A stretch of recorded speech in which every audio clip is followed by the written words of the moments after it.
mengkaji Islam itu harus dengan sisi-sisi yang bisa difahami orang pinter juga orang bodoh. Kata Imam Ghazali banyak itu, karena hadatin itu harus difahami orang pinter juga orang bodoh. Terus contoh yang paling populer tentu sering saya utarakan masalah iddah.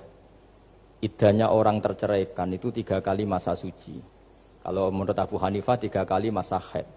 Orang pinter tahulah kalau perempuan sedang haid, menstruasi pasti sedang tidak hamil. Sehingga kalau dia sudah haid 3 kali ada kepastian tidak hamil. Kalau tidak hamil artinya apa? Enggak ada sperma dari zaut awal, suami pertama yang jadi anak dia. Padahal tujuan iddah adalah nanti kalau di hubungan suami istri sama suami kedua jelas anaknya suami kedua. Tapi kalau andaikan tidak ada iddah kan malam hubungan suami istri, pagi bentrok cerai, terus kawin.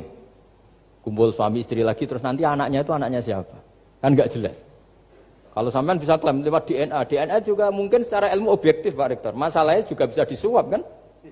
Saya sering dibantah orang-orang itu. Wah Gus DNA itu otoritatif karena gini-gini enggak mungkin bohong kamu. Ya DNA-nya enggak bohong, pegawainya bisa disuap kan? Kayak enggak tahu manusia apa enggak tahu Indonesia, enggak tahu terus. Itu yang sensitif itu, yang mulai wilayah sensitif itu.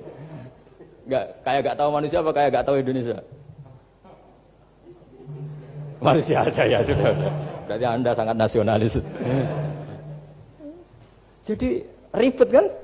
Maka dianjurkan ada iddah. Dengan iddah selesai berarti benar-benar perempuan ini baru atur rohmi, rahimnya steril dari unsur mani zaut awal. Dan kalau 3 kali masa suci itu artinya apa? Kira-kira 3 bulan. Kira-kira ya. Wal mutallaqatu yatarabbasna bi anfusina salasata apa? Quru. Pertanyaannya kalau 3 bulan, andai kan tidak pakai teori ilmiah, menstruasi itu sudah teori ilmiah. Ada yang tanya ke saya, Gus kenapa harus sampai 3 kali, padahal menstruasi pertama pasti sudah tidak hamil. Saya jawab, menstruasi pertama itu namanya keluar darah. Nggak ada jaminan kalau itu haid, bisa saja keluar darah karena kaget, karena kecelakaan, karena apa. Sehingga kalau misalnya perempuan diceraikan, Gus saya sudah haid. Yang jamin kalau itu haid siapa? Maksudnya keluar darah dengan makna tidak hamil. Bisa saja keluar darah kali ini faktor kaget ya, atau faktor kecelakaan. Tapi kalau sampai 3 bulan karena per bulan haid sekali, itu meskipun haidnya keliru. Haid keliru itu misalnya sebetulnya itu enggak darah haid tapi darah penyakit istighathah, kan tetap kelihatan. Masa 3 bulan enggak blending joro Jawa? Kan mesti bentuknya tubuh sudah berubah. Artinya kata ulama-ulama, agama ini enggak bisa hanya mengacu ilmu. Kalau mengacu ilmu haid sekali sudah cukup. Tapi kenapa harus 3 kali? Karena itu 3 kali. Orang awam tahu semua kalau itu sedang hamil atau tidak hamil. 3 bulan dari dicerai kan kelihatan kalau hamil ya bentuk tubuhnya sudah rubah, kalau enggak.